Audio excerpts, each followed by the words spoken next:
This is my class 4 on the chapter typical configurations of computers. In my last sessions, we got to know about the components of computers or CPU. So components are present inside the CPU which helps in processing a data to produce informations. So the data which is produced to the computer and the information produced from processing those data has to be placed or stored somewhere in the computer, and the place where the data or informations are stored, we call that place to be a memory. Fine. So what is a memory precisely? So memory, it's an electronic storing space. It's a space. Normally it's a space. ಒಂದು ಜಾಗ. So ಯಾವ ಥರ ಜಾಗ? Store ಮಾಡಲಿಕ್ಕೆ use ಮಾಡುವಂಥ ಜಾಗ. ಯಾವ ಥರ ಏನನ್ನು ಸ್ಟೋರ್ ಮಾಡ್ತೀವಿ ನಾವು? Electronic datas. ಸೊ ಡೇಟಾ ಅಂತ ಹೇಳುವಾಗ ಅದು ಕಂಪ್ಯೂಟರ್ಗೆ ಹೋದರೆ ಅದು ಎಲೆಕ್ಟ್ರಾನಿಕ್ ಫಾರ್ಮ್ನಲ್ಲಿ ಇರುತ್ತೆ. ಸೊ ಅಥವಾ ಡಿಜಿಟಲ್ ಫಾರ್ಮ್ನಲ್ಲಿ ಇರುತ್ತೆ. ಆ ಡಿಜಿಟಲ್ ಫಾರ್ಮ್ನಲ್ಲಿ ಇರುವಂತಹ ಡೇಟಾ ಅಥವಾ ಇನ್ಫಾರ್ಮೇಷನ್ಸನ್ನು ಸ್ಟೋರ್ ಮಾಡಲಿಕ್ಕೆ ನಾನು ಯೂಸ್ ಮಾಡುವಂಥ ಪ್ಲೇಸನ್ನು ಮೆಮೊರಿ ಅಂತ ಹೇಳಿ ಕರಿತೀನಿ. ಆ ರೀತಿ ಡಿಜಿಟಲ್ ಡೇಟಾ ಅಥವಾ ಇನ್ಫಾರ್ಮೇಷನನ್ನು ಸ್ಟೋರ್ ಮಾಡಲಿಕ್ಕೆ ಯೂಸ್ ಮಾಡುವಂತಹ ಪ್ಲೇಸನ್ನು electronic storing space, in one word simply ಅದನ್ನ ಹೇಳೋದಾದರೆ, ಸಿಂಪಲ್ ಆಗಿ ಹೇಳೋದಾದರೆ ಅದನ್ನು ಮೆಮೊರಿ ಅಂತ ಹೇಳಿ ಕರಿತೀನಿ. ಸೊ ಮೆಮೊರಿನಲ್ಲಿ ನಾನು ಡೇಟಾ ಯಾಕೆ ಹೇಳ್ತೀನಿ? So that the processor can access those datas, can use it. Access ಅಂತ ಹೇಳುವಾಗ ಸೊ ಯಾವ ರೀತಿ ಆಕ್ಸೆಸ್? ಆ ಡೇಟಾನ ರಿಟ್ರೀವ್ ಮಾಡೋದಾಗಿರ್ಬೋದು. ರಿಟ್ರೀವ್ ಅಂತ ಹೇಳಿದರೆ ಸ್ಟೋರ್ ಮಾಡಿರೋ ಪ್ಲೇಸ್ನಿಂದ ಅದನ್ನು ತೆಗೆಯೋದಾಗಿರ್ಬೋದು, ಅದನ್ನು ಪ್ರೋಸೆಸ್ ಮಾಡೋದಾಗಿರ್ಬೋದು. ಪ್ರೋಸೆಸ್ ಮಾಡಿದ ರಿಸಲ್ಟನ್ನು, ಎಂಡ್ ರಿಸಲ್ಟನ್ನು ಮತ್ತೆ ಆ ಸ್ಪೇಸ್ ಏನು ಪ್ರೊವೈಡ್ ಆಗಿರುತ್ತೆ ಸ್ಟೋರ್ ಮಾಡಲಿಕ್ಕೆ ಆ ಪ್ಲೇಸ್ನಲ್ಲಿ ಸ್ಟೋರ್ ಮಾಡೋದಾಗಿರ್ಬೋದು. ಸೊ ಇದಿಷ್ಟು ಪ್ರೊಸೆಸಿಂಗ್ ಸ್ಟೆಪ್ಸ್ನಲ್ಲಿ ಬರುತ್ತೆ. So any data or information which has to be stored inside the computer, it is possible using memory. But memory ಅಂತ ಹೇಳುವಾಗ ನಾವು ರೆಫರ್ ಮಾಡೋದು ಮೇನ್ ಮೆಮೊರಿಗೆ ಮಾತ್ರ. I shall come to that bit later. So memory ಅಂತ ಹೇಳುವಾಗ computer ಮೆಮೊರೀಸ್ನಲ್ಲಿ we have two types. One is internal memory, the other is secondary memory. So secondary storage ನೀವು ಫಸ್ಟ್ ಇಯರ್ PUC ನಲ್ಲಿ ಓದಿದ್ದೀರಾ. Secondary storage devices, hard disk, floppy, CDs, pen drives. So ಇದ್ರ ಬಗ್ಗೆ ಎಲ್ಲ ನೀವು ಫಸ್ಟ್ ಇಯರ್ನಲ್ಲಿ ತಿಳ್ಕೊಂಡಿದ್ದೀರಾ. ಸೆಕೆಂಡರಿ ಅಥವಾ ಮೇನ್ ಮೆಮೊರಿ ಬಗ್ಗೆನೂ ನೀವು ತಿಳ್ಕೊಂಡಿದ್ದೀರಾ. ಬಟ್ ಈ ಒಂದು ಚಾಪ್ಟರ್ನಲ್ಲಿ ಒಂದು ಎರಡು ಮೂರು ಇಂಟರ್ನಲ್ ಮೆಮೊರೀಸ್ ಬಗ್ಗೆ ಹೇಳಿದ್ದಾರೆ. ಸೊ ಅದರ ಜೊತೆಗೆ ಮೇನ್ ಮೆಮೊರಿ ಬಗ್ಗೆ ಕೂಡ ಈ ಒಂದು ಚಾಪ್ಟರ್ನಲ್ಲಿ ನಾವು ಮಾತಾಡ್ತೀವಿ. ಫೈನ್. ಸೊ ಇಂಟರ್ನಲ್ ಸ್ಟೋರೇಜ್ ಅಥವಾ ಇಂಟರ್ನಲ್ ಮೆಮೊರಿ ಅಂತ ಹೇಳುವಾಗ ಸ್ಟೋರೇಜ್ ಮೆಮೊರಿ ಎರಡು ಟರ್ಮ್ಸ್, ಸ್ಟೋರೇಜ್ ಆ್ಯಂಡ್ ಮೆಮೊರಿ, ಇದು ಎರಡು ಬೇರೆ ಬೇರೆ terms. We refer these terms to identify two different memory spaces. So memory ಅಂತ ಹೇಳುವಾಗ which is of temporary. So temporary memory ಸ್ಪೇಸನ್ನು ನಾವು ಮೆಮೊರಿ ಅಂತ ಹೇಳಿ ಕರಿತೀವಿ. ಪರ್ಮನೆಂಟ್ ಮೆಮೊರಿ ಸ್ಪೇಸನ್ನು ನಾವು ಸ್ಟೋರೇಜ್ ಅಂತ ಹೇಳಿ ಕರಿತೀವಿ. So what is a difference? So power system work ಆಗೋದು ಪವರ್ನಿಂದ ಅಂತ ಹೇಳಿದ್ದೀನಿ. ಸೊ ಒಂದು ಸಲ ಪವರ್ ಹೋಯ್ತಂತ ಹೇಳಿದರೆ the instructions or the data or informations, what are the informations or data present inside the memory, ಒಂದು ಸಲ ಪವರ್ ಹೋಯ್ತಂತ ಹೇಳಿದರೆ all those informations datas are erased. So ಆ ರೀತಿ ಇರೇಸ್ ಆಗುತ್ತೆ ಅಂತ ಹೇಳುವಾಗ ಅದನ್ನು ನಾವು ವಾಲಟೈಲ್ ಮೆಮೊರಿ ಅಂತ ಹೇಳಿ ಕರಿತೀವಿ, ಅದನ್ನು ಟೆಂಪ್ರವರಿ ಮೆಮೊರಿ ಅಂತ ಹೇಳಿ ಕರಿತೀವಿ.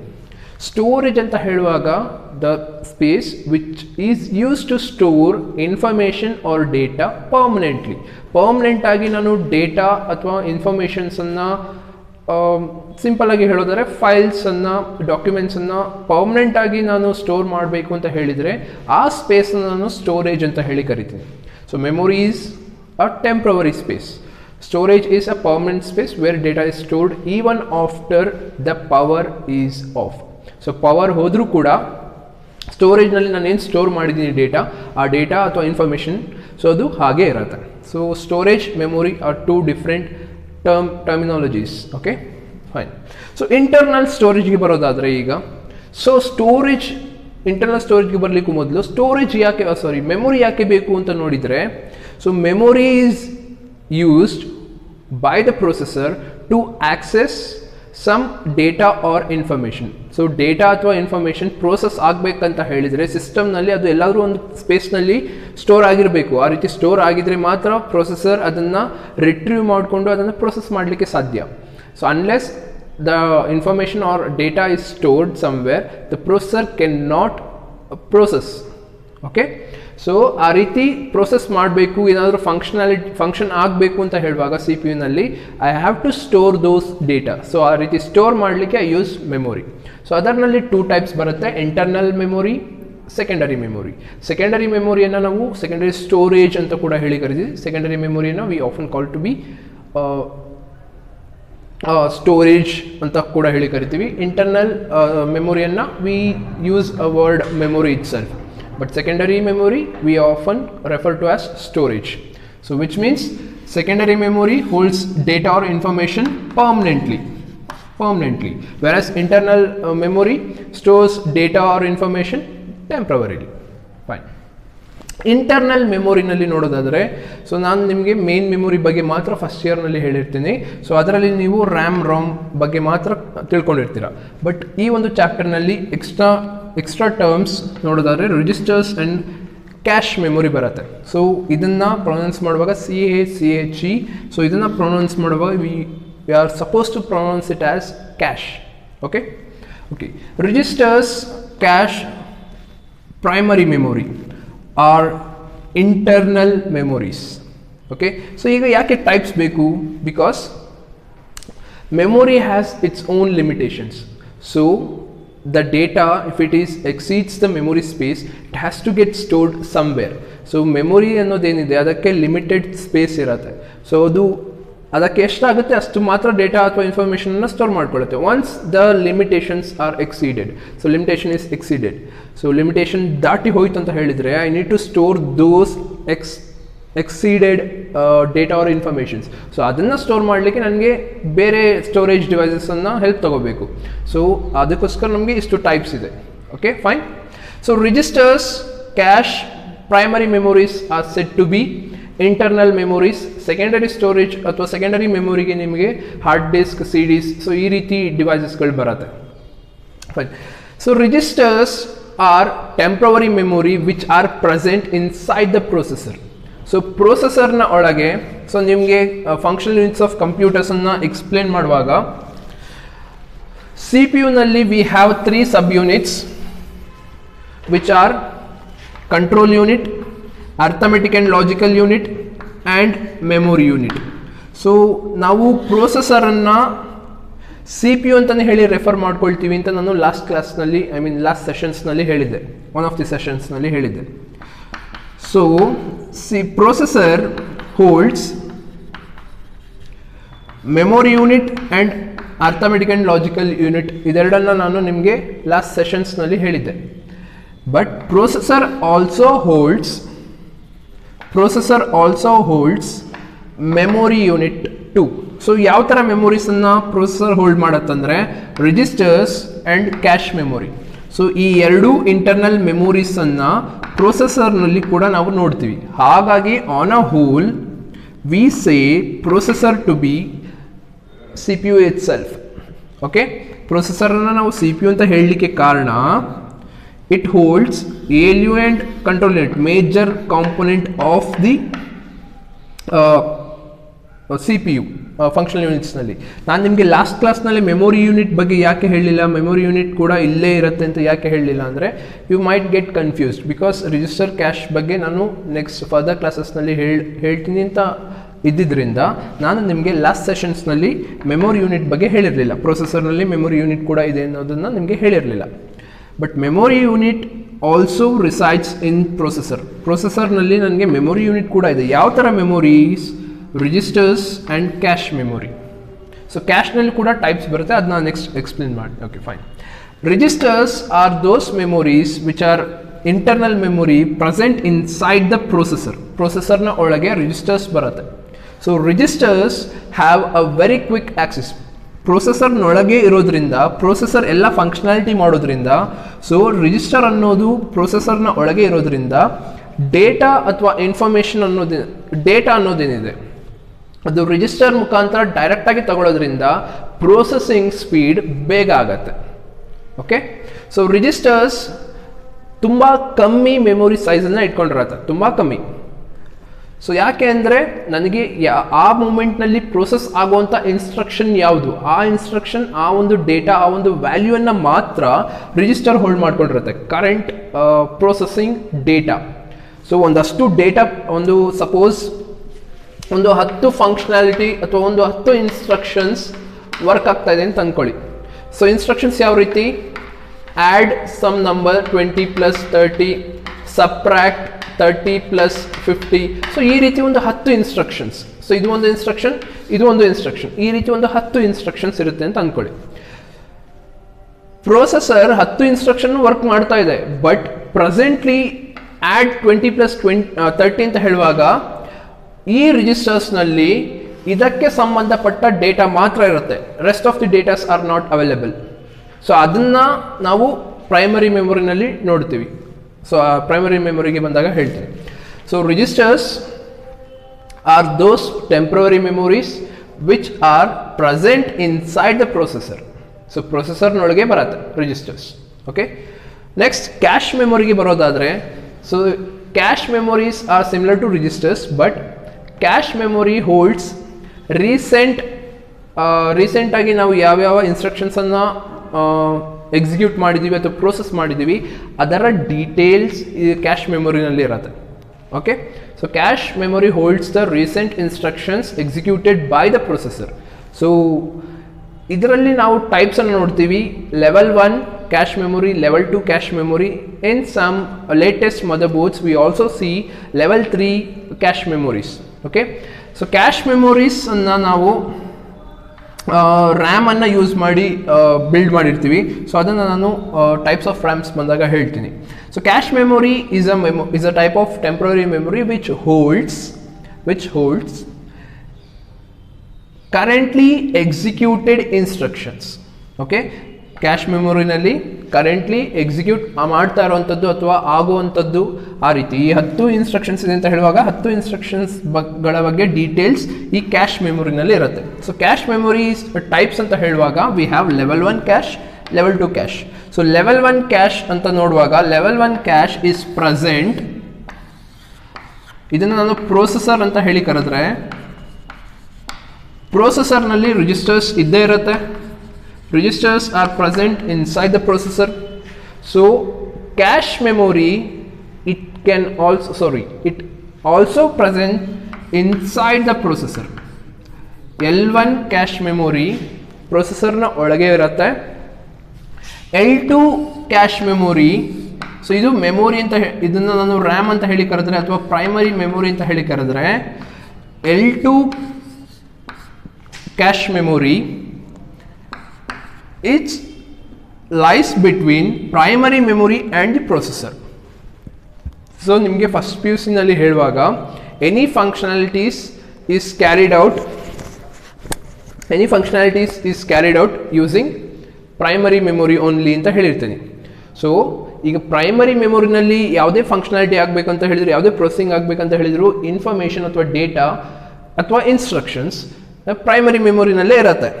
ಬಟ್ ಪ್ರೈಮರಿ ಮೆಮೊರಿಗಿಂತನೂ ಸ್ಪೀಡಾಗಿ ಆಕ್ಸೆಸ್ ಮಾಡಬಹುದಾದಂತಹ ಮೆಮೊರೀಸ್ ಅವೈಲೇಬಲ್ ಇದೆ. ಸೊ ಪ್ರೈಮರಿ ಮೆಮೊರಿನಲ್ಲಿ ಆಕ್ಸೆಸ್ ಬೇಗ ಆಗುತ್ತೆ ಅಂತ ಹೇಳಿದ್ದೀನಿ. ಸೆಕೆಂಡರಿ ಸ್ಟೋರೇಜ್ಗಿಂತ ಪ್ರೈಮರಿ ಮೆಮೊರಿನಲ್ಲಿ ಇರುವಂಥ ಡೇಟಾ ಬೇಗ ಆಕ್ಸೆಸ್ ಆಗುತ್ತೆ ಅಂತ ಹೇಳಿದ್ದೀನಿ. ಫಸ್ಟ್ ಇಯರ್ PUC ನಲ್ಲಿ ನಿಮಗೆ ಓದುವಾಗ ಹೇಳಿರ್ತೀನಿ. ಸೊ ಪ್ರೈಮರಿ ಮೆಮೊರಿಗಿಂತನೂ ಇನ್ನೂ ಬೇಗ ಸ್ಪೀಡಾಗಿ, ಇನ್ನೂ ಫಾಸ್ಟರ್ ರೇಟ್ನಲ್ಲಿ ಆಕ್ಸೆಸ್ ಮಾಡಬಹುದಾದಂತಹ ಮೆಮೊರೀಸ್ ಇದೆ. ಅದು ಯಾವ ಥರ ಮೆಮೊರೀಸ್ ಅಂತ ನೋಡುವಾಗ cash memories and registers. So ಈ ಕ್ಯಾಶ್ ಮೆಮೊರಿ ಆ್ಯಂಡ್ ರಿಜಿಸ್ಟರ್ಸ್ನಲ್ಲಿ ಕೂಡ ರಿಜಿಸ್ಟರ್ಸ್ ಇನ್ನೂ ಸ್ಪೀಡಾಗಿ ಆಕ್ಸೆಸ್ ಮಾಡುವಂಥ ಕೆಪಾಸಿಟಿ ಇದೆ. ಈಗ ಕ್ವಶನ್ ಬರುತ್ತೆ, ಇಷ್ಟೊಂದು ಮೆಮೊರೀಸ್ ಯಾಕೆ, ರಿಜಿಸ್ಟರ್ಸ್ ಅನ್ನೋ ಒಂದು ಮೆಮೊರಿನೇ ಸಾಕಲ್ವಾ? So the reason is registers holds very less memory of data. So ಇದರಲ್ಲಿ ನಾನು ಕಮ್ಮಿ ಅಥವಾ ತುಂಬ ಲೋ ಸೈಜಿನ ಡೇಟಾನ ಇಲ್ಲಿ ಸ್ಟೋರ್ ಮಾಡ್ಬೋದು. ಅದಕ್ಕಿಂತ ಹೆಚ್ಚಿನ ಡೇಟಾ ಇಲ್ಲಿ ಸ್ಟೋರ್ ಮಾಡ್ಬೋದು. ಇದಕ್ಕಿಂತ ಹೆಚ್ಚಿನ ಡೇಟಾ ಇಲ್ಲಿ, ಇದಕ್ಕಿಂತ ಹೆಚ್ಚಿನ ಡೇಟಾ ಪ್ರೈಮರಿ ಮೆಮೊರಿಲಿ. So primary memory consist of GB RAMs ಇದು ಬರುತ್ತೆ primary memory.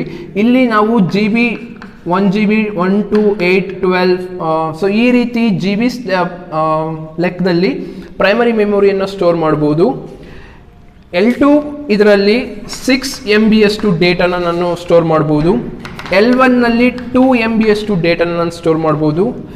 ರಿಜಿಸ್ಟರ್ಸ್ನಲ್ಲಿ less than 2 MB ಅಥವಾ ಲೆಸ್ ದೆನ್ 1 MB ಅಷ್ಟು ಡೇಟಾನ ಮಾತ್ರ ನಾನು ಸ್ಟೋರ್ ಮಾಡಲಿಕ್ಕಾಗತ್ತೆ. So if instructions are of more than 6 MB, so ಆಗ ನಾನು ಪ್ರೈಮರಿ ಮೆಮೊರಿನಲ್ಲಿ ಇಟ್ಕೊಳ್ತೀನಿ. ಅಲ್ಲಿ ನನಗೆ ಯಾವುದು ಮೇಜರ್ ಆಗಿ ಬೇಕು ಅದನ್ನು ನಾನು ಕ್ಯಾಶ್ನಲ್ಲಿ ಇಟ್ಕೊಳ್ತೀನಿ. ಪ್ರೆಸೆಂಟ್ಲಿ ಎಕ್ಸಿಕ್ಯೂಟೇಬಲ್ ಇನ್ಸ್ಟ್ರಕ್ಷನ್ಸ್ ಅಥವಾ ಡೇಟ್ ಏನಿದೆ ಅದನ್ನ ನಾನು ರಿಜಿಸ್ಟರ್ಸ್ನಲ್ಲಿ ಸ್ಟೋರ್ ಮಾಡ್ಕೊಳ್ತೀನಿ. So that I can have a very quick access and I can process the data in a very quick way. So this is about cache memory.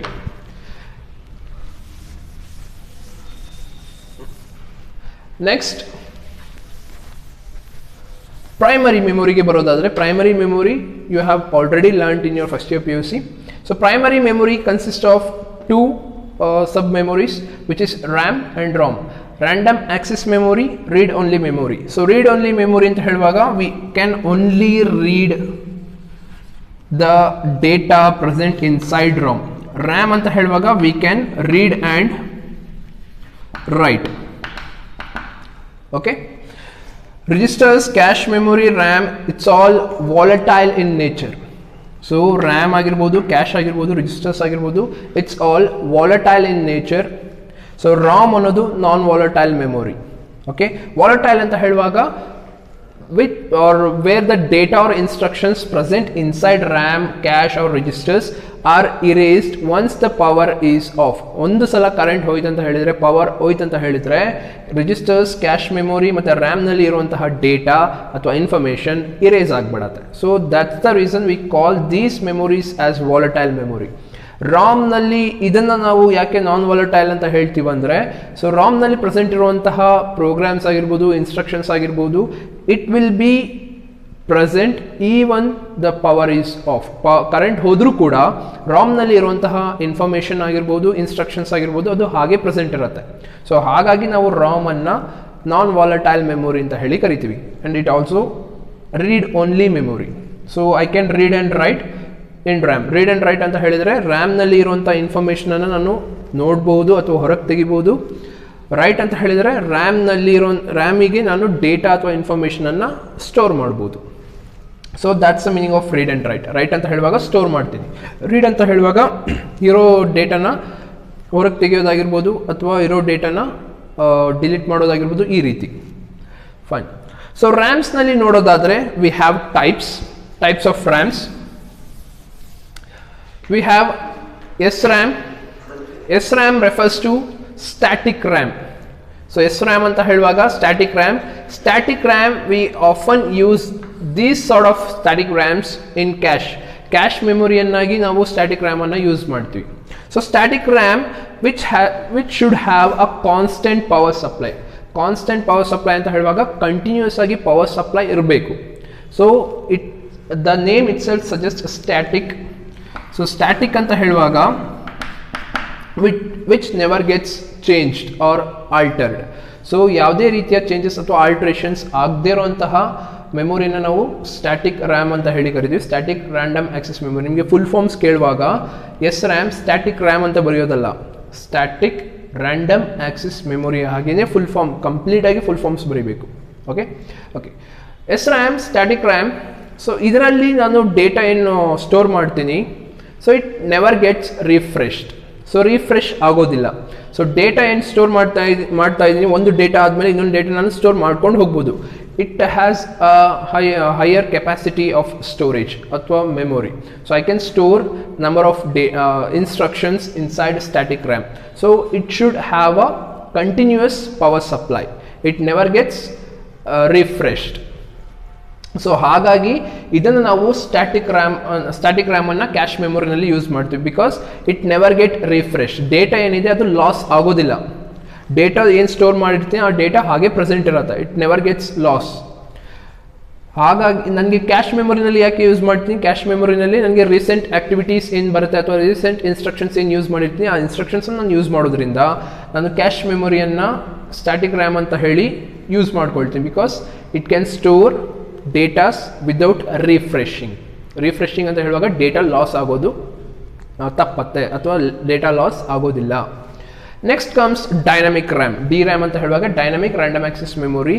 So it gets refreshes ಅಥವಾ it often refreshes dynamically. So per second 1000 times approximately 1000 times ಒಂದು ಸೆಕೆಂಡಿಗೆ refresh ಆಗ್ತಾನೆ ಇರುತ್ತೆ. So refresh in the sense ಒಂದು ಸಲ data store ಆದಮೇಲೆ science ಸ್ಟೂಡೆಂಟ್ಸ್ಗೆ ಇದು ಗೊತ್ತಿರುತ್ತೆ, ಕೆಪಾಸಿಟರ್ಸ್ ಬಗ್ಗೆ ಗೊತ್ತಿರುತ್ತೆ ಅಂತ ಅಂದ್ಕೊಳ್ತೀನಿ. ಸೊ ಈಗ ಕೆಪಾಸಿಟರ್ಸ್ ಯಾಕೆ ಹೇಳಿದೆ, dynamic RAMs are built using capacitors. So capacitors ಏನು ಹೌ ಕೆಪಾಸಿಟರ್ಸ್ ವರ್ಕ್. ಸೊ ಒಂದು ಸಲ ಚಾರ್ಜ್ ಆಯ್ತು ಅಂತ ಹೇಳಿದರೆ it has to get discharged. So ಇದು ಸೈನ್ಸ್ ಸ್ಟೂಡೆಂಟ್ಸ್ಗೆ ಗೊತ್ತಿರುತ್ತೆ. ಸೊ ಕೆಪಾಸಿಟರ್ಸ್ ಅನ್ನೋದು ನಿಮಗೆ ಫಿಸಿಕ್ಸ್ನಲ್ಲಿ ನೋಡಿರ್ತೀರ. ಕಾಮರ್ಸ್ ಸ್ಟೂಡೆಂಟ್ಸ್ಗೆ ಹೇಳೋದಾದರೆ ಕೆಪಾಸಿಟರ್ಸ್ ಅನ್ನೋ ಒಂದು ಏನು ಹೇಳ್ತೇವೆ, ಒಂದು ಮಿಷನರಿ ಅಂತ ಹೇಳಿ ಕನ್ಸಿಡರ್ ಮಾಡ್ಬೋದು ಕಾಮರ್ಸ್ ಸ್ಟೂಡೆಂಟ್ಸ್ಗೆ ಅರ್ಥ ಮಾಡಿಸೋದಾದರೆ. ಸೊ ಅದರಲ್ಲಿ ನಾನು ಕರೆಂಟ್ ಚಾರ್ಜ್ ಮಾಡ್ತೀನಿ.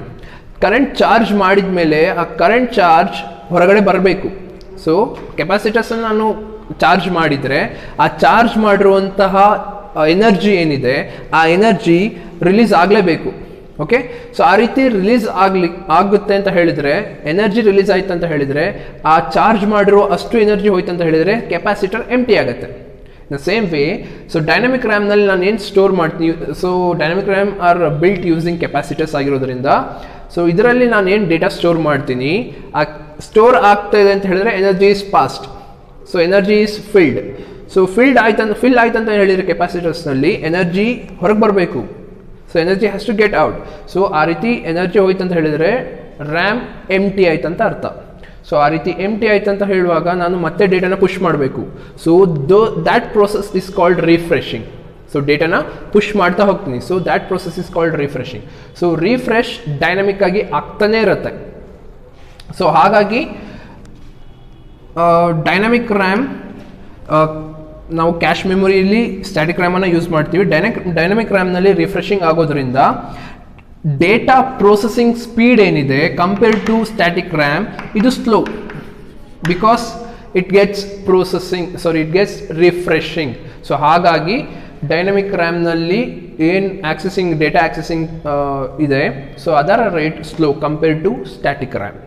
Next comes S D RAM. S D ರ್ಯಾಮನ್ನು ನಾವು SDR RAM ಅಂತ ಕೂಡ ಹೇಳಿ ಕರಿತೀವಿ.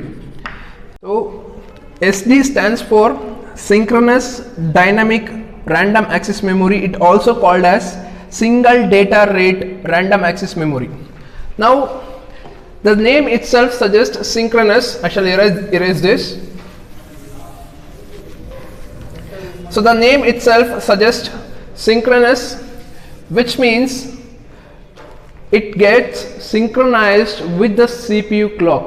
Now what is that CPU clock? So for an example, this is an instruction given to computer to add 20 and 10, and the same instruction or the another instruction given to computer to subtract 30 and 40, and also the third instruction to multiply 50 and 60 or 5 into 3. So these are the three instructions given to the computer or the processor. So this is instruction 1, 2, 3. So I believe this will be hard for you to understand, but let me try on this. So add 20 and 10. So this is one instruction, subtract 30, 40, this is another instruction, multiply 5 and 3, this is the last instructions. Totally I have 3 instructions. Synchronous dynamic RAM, what does it do? Or single data rate. So this instruction to get executed, it should take 20, 10, which means 20 and 10 are inputs. The final result is output. So what input? I say those input to be read operation. It's reading input from the user. So I shall write it read. So the result is 30, which is an output. It's writing the output on the monitor. I shall write those output as write operation. So read is input operation, write is output operation. Synchronous dynamic RAM, what does it do? So to execute this instruction, computer has to read input and write the output by adding those, which is processing. Okay. Now single data rate, in the sense computer is executing all these three instructions at once. Okay. So to execute these instruction, computer needs 3 cycle or 3 unit time. If a cycle is getting confused, so you can assume it like 1 unit time or 1 second. Just okay, reading 1 second, writing 1 second, adding those 1 second.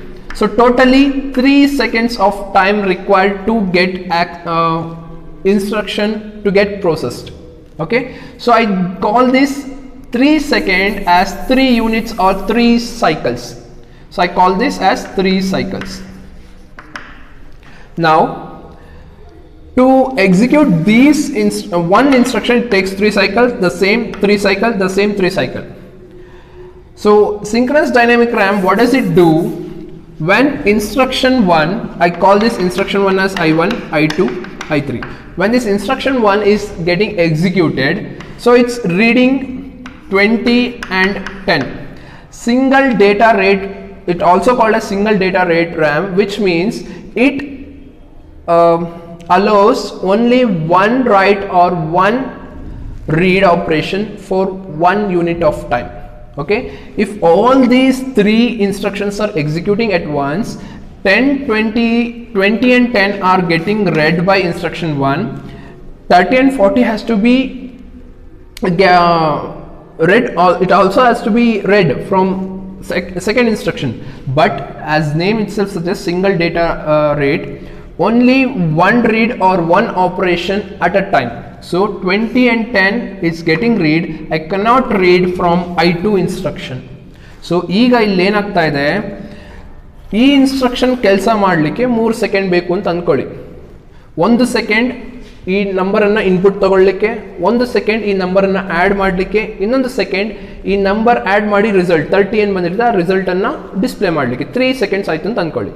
ಆ 3 ಸೆಕೆಂಡ್ಸನ್ನು ನಾನು 3 cycle ಅಂತ ಹೇಳಿ consider ಮಾಡ್ತೀನಿ. 1 cycle input, 1 cycle output, 1 cycle processing. Okay, so ಅದನ್ನ ನಾನು clock cycle ಅಂತ ಹೇಳಿ ಕರಿತೀನಿ. ಒಂದು ಇನ್ಸ್ಟ್ರಕ್ಷನ್, ಈ ಇನ್ಸ್ಟ್ರಕ್ಷನ್ ಎಕ್ಸಿಕ್ಯೂಟ್ ಆಗಲಿಕ್ಕೆ, ಪ್ರೊಸೆಸ್ ಆಗಲಿಕ್ಕೆ 3 ಸೈಕಲ್ ಬೇಕು. ಫೈನ್.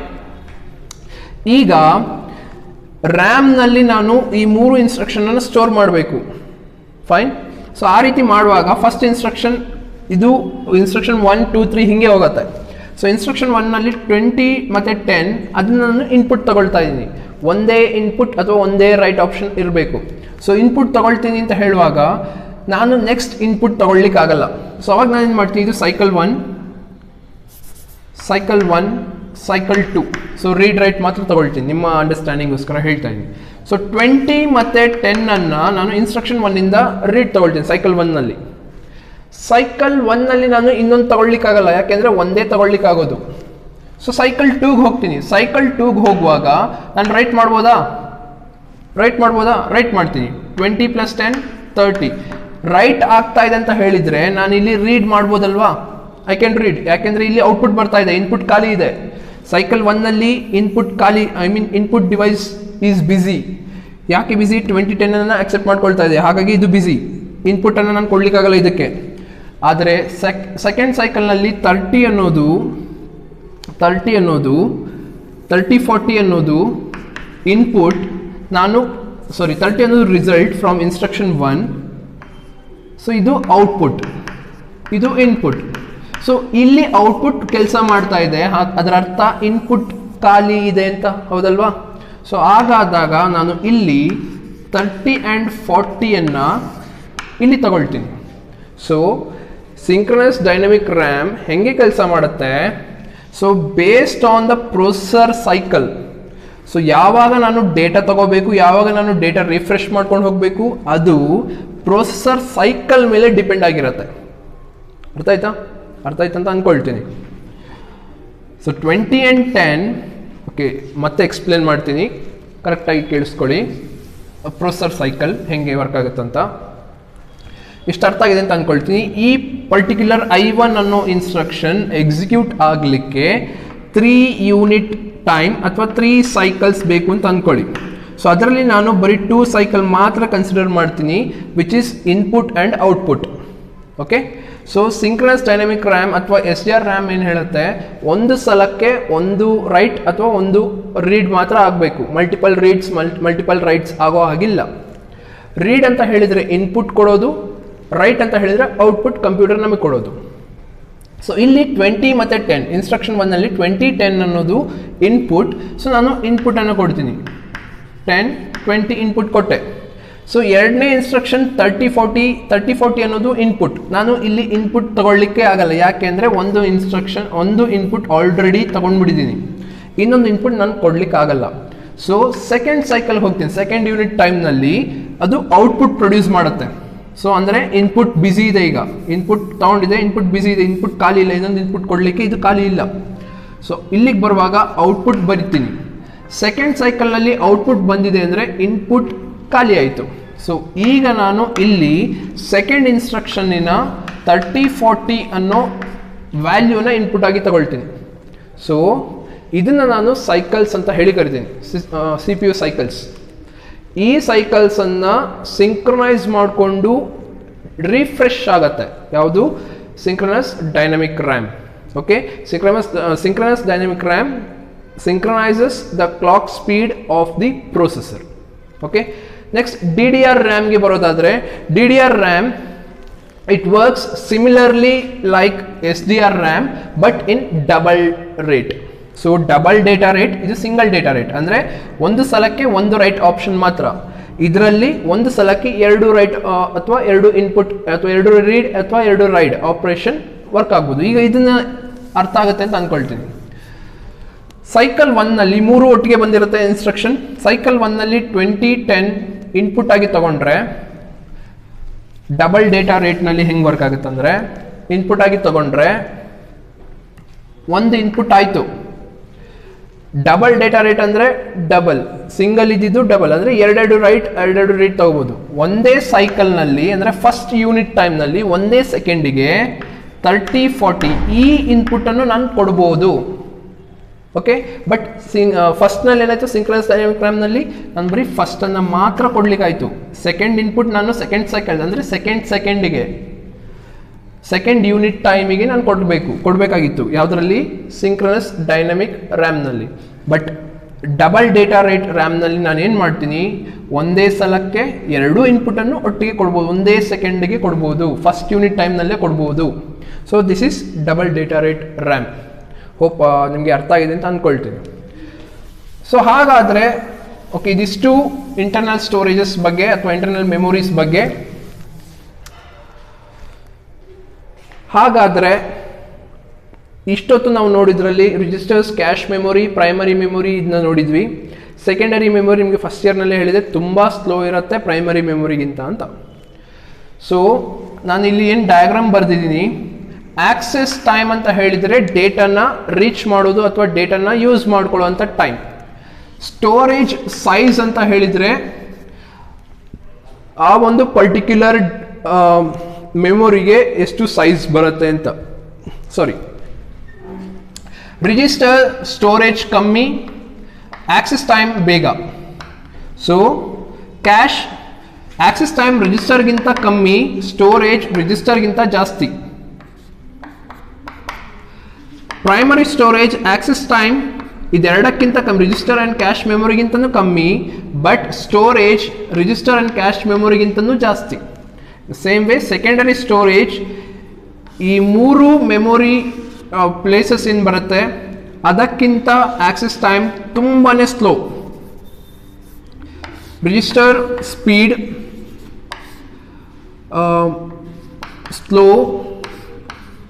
Slower, slowest. ಸೊ ಈ ಥರನೂ ನೀವು ಅರ್ಥ ಮಾಡ್ಕೋಬೋದು. ಸೊ ರಿಜಿಸ್ಟರ್ ತುಂಬ ಸ್ಪೀಡಾಗಿ ಡೇಟಾ ಆಕ್ಸೆಸ್ ಮಾಡುತ್ತೆ, ಕ್ಯಾಶ್ ಮೆಮೊರಿ ರಿಜಿಸ್ಟರ್ಗಿಂತ ಸ್ಲೋ ಆಗಿ ಆಕ್ಸೆಸ್ ಮಾಡುತ್ತೆ, ಪ್ರೈಮರಿ ಮೆಮೊರಿ ರಿಜಿಸ್ಟರ್ ಮೆಮೊರಿ ಮತ್ತು ಕ್ಯಾಶ್ ಮೆಮೊರಿಗಿಂತನೂ ತುಂಬ ಸ್ಲೋ, ಸೆಕೆಂಡರಿ ಮೆಮೊರಿ ತುಂಬಾ ಸ್ಲೋ. ಸೊ ಹೀಗೆ ನೀವು ಅರ್ಥ ಮಾಡ್ಕೋಬೋದು. ಸ್ಟೋರೇಜ್ ವಿಚಾರಕ್ಕೆ ಬಂದರೆ secondary memory has the highest storage capacity, where primary memory has lower capacity. Cache memory primary ಮೆಮೊರಿಗಿಂತನೂ ಕಮ್ಮಿ ಸ್ಟೋರೇಜ್, ರಿಜಿಸ್ಟರ್ಸ್ ಕ್ಯಾಶ್ ಮೆಮೊರಿಗಿಂತನೂ ಕಮ್ಮಿ storage. So this is about storage and access time. So hope ನಿಮಗೆ memory ಬಗ್ಗೆ ಅರ್ಥ ಆಗಿದೆ ಅಂತ ಅಂದ್ಕೊಳ್ತೀನಿ. The last topic in this chapter is power supply. So power ಸಪ್ಲೈನಲ್ಲಿ ನೋಡಿದರೆ power supply. So power supply ಯಾಕೆ ಬೇಕು? ನಾನು ಫಸ್ಟ್ ಹೇಳಿದ ಹಾಗೆ ಫಸ್ಟ್ ಕ್ಲಾಸ್ ಸ್ಟಾರ್ಟ್ ಮಾಡುವಾಗ ಕಂಪ್ಯೂಟರ್ ಎಲೆಕ್ಟ್ರಾನಿಕ್ ಡಿವೈಸ್ ಅಂತ ಯಾಕೆ ಹೇಳ್ತೀವಿ? Because it works using power or electricity. So computer work ಆಗಬೇಕಂತ ಹೇಳಿದರೆ ನನಗೆ ಕರೆಂಟ್ ಅಥವಾ ಪವರ್ ಬೇಕೇ ಬೇಕಾಗತ್ತೆ. ಸೊ ಆ ರೀತಿ ಪವರನ್ನು ನಾನು ಸಿಸ್ಟಮ್ಗೆ ಅಥವಾ ಕಂಪ್ಯೂಟರ್ಗೆ ಪ್ರೊವೈಡ್ ಮಾಡ್ತೀನಿ ಅಂತ ಹೇಳಿದರೆ on what basis I can provide. So ನಾನು ಪ್ರೊವೈಡ್ ಮಾಡೋದಾದರೆ ಪವರನ್ನು ಒಂದು ಎರಡು ಥರದಲ್ಲಿ ಸಿಸ್ಟಮ್ಗೆ ನಾನು ಪವರನ್ನು ಅಥವಾ ಪವರನ್ನು ಸಪ್ಲೈ ಮಾಡ್ಬೋದು. ಒಂದು SMPS, ಇನ್ನೊಂದು UPS. So SMPS full form switch mode power supply. UPS uninterrupted power supply. So SMPS switch mode power supply, UPS uninterrupted power supply. So ಇದೆರಡನ್ನು ನೀವು ನೋಡಿರ್ತೀರಾ, ಕೇಳಿರ್ತೀರಾ. ಓಕೆ, ಅದಕ್ಕೆ ಇದೇ ಹೆಸರು ಅಂತ UPS ಅನ್ನೋದನ್ನ ಕೇಳಿರ್ತೀರಾ, ಬಟ್ SMPS ಇದೇ ಹೆಸರು ಅನ್ನೋದು ಗೊತ್ತಿರೋದಿಲ್ಲ ಅಷ್ಟೇ. So SMPS switch mode power supply, ಇದು ಸ್ವಿಚ್ ಬೋರ್ಡ್ನಿಂದ ನೀವೇನು ಕನೆಕ್ಟ್ ಮಾಡ್ತೀರಾ, ಡೈರೆಕ್ಟಾಗಿ ಸಿಸ್ಟಮ್ಗೆ ಏನು ಕನೆಕ್ಟ್ ಮಾಡ್ತೀರಾ ಅದರ ಮುಖಾಂತರ ಬರುತ್ತೆ ಸ್ವಿಚ್ ಬೋರ್ಡ್. ಇದು ಆ್ಯಕ್ಚುಲ್ ಆಗಿ ಸಿಸ್ಟಮಿನ ರೇರ್ ಎಂಡ್ನಲ್ಲಿ ನೀವು ನೋಡ್ಬೋದು ಪವರ್ ಸಪ್ಲೈ. 20 ಪಿನ್ ಪವರ್ ಕನೆಕ್ಟರನ್ನು ಏನು ಯೂಸ್ ಮಾಡ್ತೀರಾ, ಸೊ ಅದನ್ನು ಯೂಸ್ ಮಾಡಿ ಸಿಸ್ಟಮಿಗೆ ಪವರನ್ನು ಏನು ಪ್ರೊವೈಡ್ ಮಾಡ್ತೀರಾ, ಆ ರೀತಿ ಪವರನ್ನು ಪ್ರೊವೈಡ್ ಮಾಡಲಿಕ್ಕೆ ಸ್ವಿಚ್ ಮೋಡ್ ಪವರ್ ಸಪ್ಲೈನ ಯೂಸ್ ಮಾಡ್ತೀರಾ. ಸೊ ಇದರಲ್ಲಿ ಏನಾಗುತ್ತೆ, AC ಮೋಡ್ನಿಂದ DC ಮೋಡಿಗೆ ಪವರ್ ಸಪ್ಲೈ ಕನ್ವರ್ಟ್ ಆಗುತ್ತೆ. ಸೊ ಸ್ವಿಚ್ ಮೋಡ್ ಪವರ್ ಸಪ್ಲೈನಲ್ಲಿ ಕರೆಂಟ್ ಏನು ಕೊಡ್ತಾ ಇದ್ರೆ ಡೈರೆಕ್ಟಾಗಿ ಪವರ್ ಔಟ್ಲೆಟ್ನಿಂದ ನಿಮಗೆ ಪವರ್ ಬರ್ತಾ ಇದೆ. ಓಕೆ, ಅಂದರೆ ಕರೆಂಟ್ ಎಲೆಕ್ಟ್ರಿಸಿಟಿ ನಿಮಗೆ ಇನ್ನೂ ಅರ್ಥ ಆಗೋ ರೀತಿ ಹೇಳೋದಾದರೆ, ನಿಮ್ಮ ಮನೆಗೆ ನೀವು ಕರೆಂಟನ್ನು ಎಲ್ಲಿಂದ ಪ್ರೊವೈಡ್ ಮಾಡ್ಕೊಳ್ತಾ ಇದ್ದೀರಾ, ಸೊ ಡೈರೆಕ್ಟಾಗಿ ಆ ಸ್ವಿಚ್ ಬೋರ್ಡ್ನಿಂದ ಡೈರೆಕ್ಟಾಗಿ ನಿಮಗೆ ನಿಮ್ಮ ಸಿಸ್ಟಮಿಗೆ ಕರೆಂಟ್ ಸಪ್ಲೈ ಬರ್ತಾ ಇದೆ. ಓಕೆ, ಸೊ ಈ ಪವರ್ ಸಪ್ಲೈ ಬರುವಾಗ ಇದಕ್ಕೆ 12 ವೋಲ್ಟ್ಸ್ ಅಷ್ಟು ಪವರ್ ಬೇಕಾಗುತ್ತೆ. SMPS ಮುಖಾಂತರ ನೀವು ಪವರ್ ಏನು ಪ್ರೊವೈಡ್ ಮಾಡ್ತಾ ಇದ್ದೀರಾ, ಸೊ ಪ್ರೊವೈಡ್ ಮಾಡಿ 12 ವೋಲ್ಟ್ಸ್ ಅಷ್ಟು ನಿಮಗೆ ಸಿಸ್ಟಮ್ಗೆ ಪ್ರೊವೈಡ್ ಮಾಡಬೇಕಾಗುತ್ತೆ, 5 to 12 ವೋಲ್ಟ್ಸ್. ಸೊ ವಾಟ್ಸ್ನಲ್ಲಿ ನೋಡೋದಾದರೆ ನಿಮಗೆ 400 ಅಪ್ ಟು 400 180 to 300 ವಾಟ್ಸ್ ಅಷ್ಟು ಪವರ್ ಸಪ್ಲೈ ನಿಮ್ಮ ಸಿಸ್ಟಮ್ಗೆ ನೀವು ಕೊಡಬೇಕಾಗತ್ತೆ with using switch mode power supply. So ಇದು ಡೈರೆಕ್ಟಾಗಿ ಪವರ್ ಔಟ್ಲೆಟ್ನಿಂದ ಸಿಸ್ಟಮಿಗೆ, ಪವರ್ ಔಟ್ಲೆಟ್ನಿಂದ ಕಂಪ್ಯೂಟರ್ಗೆ ಕನೆಕ್ಟ್ ಆಗಿರತ್ತೆ. ಸೊ ಇದು ಯಾವಾಗ ಫೇಲ್ ಆಗುತ್ತೆ, ಒಂದು ಸಲ ಕರೆಂಟ್ ಹೋಯ್ತಂತ ಹೇಳಿದರೆ ಈ ಸ್ವಿಚ್ ಮೋಡ್ ಪವರ್ ಸಪ್ಲೈ ಏನಿದೆ ಅದು ಕೂಡ ಹೊರಟಾಗುತ್ತೆ. Because you are providing electricity or power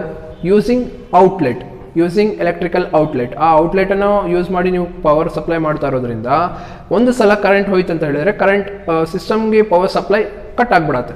so ಆ ರೀತಿ ಟೈಮ್ನಲ್ಲಿ ನೀವೇನು ವರ್ಕ್ ಮಾಡ್ತಾ ಇರ್ತೀರಾ, ನೀವು ಸಿಸ್ಟಮನ್ನು ಯೂಸ್ ಮಾಡ್ತಾ ಇರ್ತೀರ, ಏನು ಪ್ರೊಸೆಸ್ ಮಾಡ್ತಾ ಇರ್ತೀರ, ಅದು ಮಧ್ಯದಲ್ಲೇ ನಿಂತೋಗ್ಬಿಡತ್ತೆ.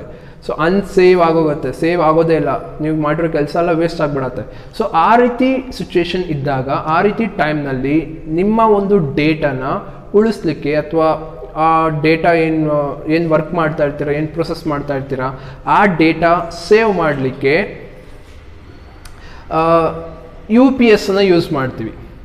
So U P S uninterrupted power supply works based on the battery or with using or with the help of a battery. Once the power is off, ಒಂದು ಸಲ ನಿಮ್ಮ ಕರೆಂಟ್ ನೀವೇನು ಪ್ರೊವೈಡ್ ಮಾಡ್ತಾ ಇದ್ದೀರಿ ಸಿಸ್ಟಮ್ಗೆ ಪ್ರೊವೈಡ್ ಮಾಡ್ತಾ ಇರೋಂಥ ಎಲೆಕ್ಟ್ರಿಸಿಟಿ ಹೊರಟೋದ್ರೆ ಸೊ ಸಿಸ್ಟಮ್ ಶಟ್ ಡೌನ್ ಆಗಿಬಿಡತ್ತೆ. ಸೊ ನೀವೇನು ಕೆಲಸ ಮಾಡ್ತಾ ಇದ್ರಿ ಆ ಕೆಲಸ ಅರ್ಧಕ್ಕೆ ನಿಂತೋಗ್ಬಿಡತ್ತೆ. ಸೊ ಆ ರೀತಿ ನಿಂತೋಗದೆ ಇರೋ ಹಾಗೆ ನೋಡಿಕೊಂಡು ನೀವೇನು ಕೆಲಸ ಮಾಡ್ತಾ ಇದ್ದೀರಾ ಅದನ್ನು ಸೇವ್ ಮಾಡಿ, ನಿಮ್ಮ ಇನ್ಫಾರ್ಮೇಷನ್ ಅಥವಾ ಡೇಟಾ ಏನು ಪ್ರೊವೈಡ್ ಮಾಡಿದರೆ ಅದನ್ನ ಸೇವ್ ಮಾಡಿ ಕಂಪ್ಲೀಟಾಗಿ ಎಕ್ಸಿಟ್ ಆಗಲಿಕ್ಕೆ, ನೀಟಾಗಿ ಎಕ್ಸಿಟ್ ಆಗಲಿಕ್ಕೆ ಯು ಪಿ ಎಸ್ ಅನ್ನು ಯೂಸ್ ಮಾಡ್ತೀವಿ.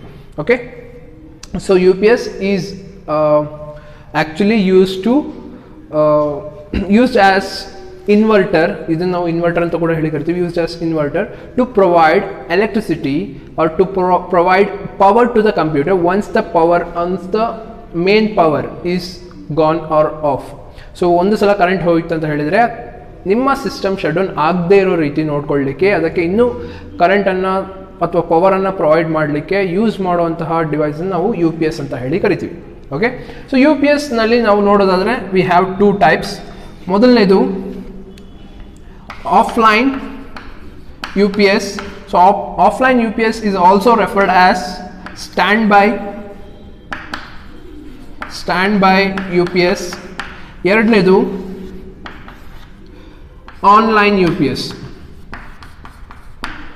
So offline U P S ಮತ್ತು ಆನ್ಲೈನ್ ಯು ಪಿ ಎಸ್ ಎರಡು ಹೇಗೆ ಕೆಲಸ ಮಾಡುತ್ತೆ ಅನ್ನೋದು ನೋಡೋದಾದರೆ, ಆಫ್ಲೈನ್ಗೆ ಬರೋದಾದರೆ, ಸೊ ನೀವು ಸಿಸ್ಟಮ್ಗೆ ಏನು ಎಲೆಕ್ಟ್ರಿಸಿಟಿ ಅಥವಾ ಪವರನ್ನು ಪ್ರೊವೈಡ್ ಮಾಡಿರ್ತೀರಾ using electrical outlet. So switch mode power ಸಪ್ಲೈನ ಯೂಸ್ ಮಾಡಿ ನೀವೇನು ಪವರನ್ನು ಪ್ರೊವೈಡ್ ಮಾಡಿರ್ತೀರಾ, ಕರೆಂಟ್ ಹೋಯ್ತಂತ ಹೇಳಿದರೆ ಆಗ offline U P S on ಆಗುತ್ತೆ. So U P S generally inverter ಅನ್ನೋದೇನಿದೆ, ಸೊ ಆಫ್ಲೈನ್ನಲ್ಲಿ ನೋಡೋದಾದರೆ ಕರೆಂಟ್ ಹೋದ್ಮೇಲೆ ಯು ಪಿ ಎಸ್ ಆನ್ ಆಗುತ್ತೆ. ಆನ್ ಆಗಿ ನಿಮಗೆ ಪವರ್ ಸಪ್ಲೈಯನ್ನು ಪ್ರೊವೈಡ್ ಮಾಡುತ್ತೆ. ಸೊ ಟು ಗೆಟ್ ಆನ್, ಒಂದು ಸಲ ಕರೆಂಟ್ ಹೋಗಿ ಈ ಯು ಪಿ ಎಸ್ ಆನ್ ಆಗಲಿಕ್ಕೆ ಅಪ್ರಾಕ್ಸಿಮೇಟ್ಲಿ 3 to 5 milliseconds ಅಷ್ಟು ಟೈಮ್ ತಗೊಳುತ್ತೆ. ಸೊ ಪವರ್ ಶಿಫ್ಟ್ ಏನಿದೆ ಅದನ್ನ ನಾವು ನೋಡ್ಬೋದು, ಅಬ್ಸರ್ವ್ ಮಾಡಬಹುದು. That's about offline U P S. Online U P ಎಸ್ಗೆ ಬರೋದಾದರೆ, online U P S irrespective of providing electricity using switch mode power supply, ನೀವು ಪವರ್ ಸಪ್ಲೈಯನ್ನು ಪ್ರೊವೈಡ್ ಮಾಡಿ ಇಡೀ ಮನೆಗೆ ಆಗಿರ್ಬೋದು ಅಥವಾ ಸಿಸ್ಟಮ್ಗೆ ಆಗಿರ್ಬೋದು, ಪವರನ್ನು ಪ್ರೊವೈಡ್ ಮಾಡುವಾಗ ಕರೆಂಟ್ ಇದ್ದರೂ ಇಲ್ಲದೆ ಇದ್ದರೂ ಸರಿ ಯು ಪಿ ಎಸ್ ಮುಖಾಂತರನೇ ನೀವು ಸಿಸ್ಟಮ್ಗೆ ಕರೆಂಟನ್ನು ಪ್ರೊವೈಡ್ ಮಾಡ್ತೀವಿ. ನಾನು ಈಗ ಯು ಪಿ ಎಸ್ ಅನ್ನು ಹೇಳುವಾಗ ಇಡೀ ಬಿಲ್ಡಿಂಗಿಗೆ ಹೇಳ್ತಾ ಇಲ್ಲ, only using or only referring the computer I am saying or I am explaining about U P S. So U P S ಈಗ ಸಿಸ್ಟಮ್ಗೆ ಮಾತ್ರ ಅಂತ ಅಂದ್ಕೊಳ್ಳಿ.